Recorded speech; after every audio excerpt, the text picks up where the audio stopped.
ప్రభు పేరిట ప్రత్యేకమైన వందనవచనాన్ని ఈ సమయంలో మీకు తెలియచేయుచున్నాను. మొదటి యోహాను పత్రిక 4వ అధ్యాయం 9వ వాక్యం చదివితే గనక, ఆయన ద్వారా మనం జీవించటానికి యేసుక్రీస్తు ఈ లోకానికి ఏం చేయబడ్డాడంటే పంపబడ్డాడు. ఎందుకంటే మనిషి సాటి మనిషితో జీవించేది కొంతకాలం.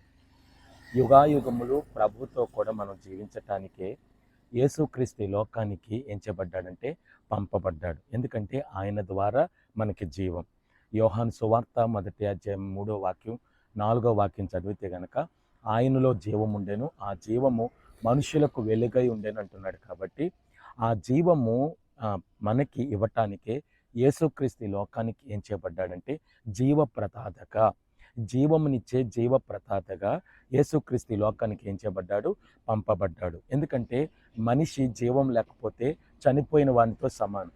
మనిషిలో జీవం లేకపోతే శక్తి లేనటువంటి వాడిగా, కదలిక లేనటువంటి వాడిగా పడిపోతాడు. అందువలన యేసుక్రీస్తు ఈ లోకానికి దేవుని చేత ఎందుకు పంపబడ్డాడంటే, నీకు నాకు జీవం ఇచ్చి నిరంతరము జీవించటానికి, నీకు నాకు జీవం ఇచ్చి తన కుమారునితో జీవించటానికి, నీకు నాకు జీవం ఇచ్చి ఈ లోకాన్ని జయించే వారిగా జీవం ఇవ్వటానికే యేసుక్రీస్తు ఈ లోకానికి పంపబడ్డాడు. అట్టి జీవము అనుగ్రహించే దేవుడని నువ్వు గ్రహించు.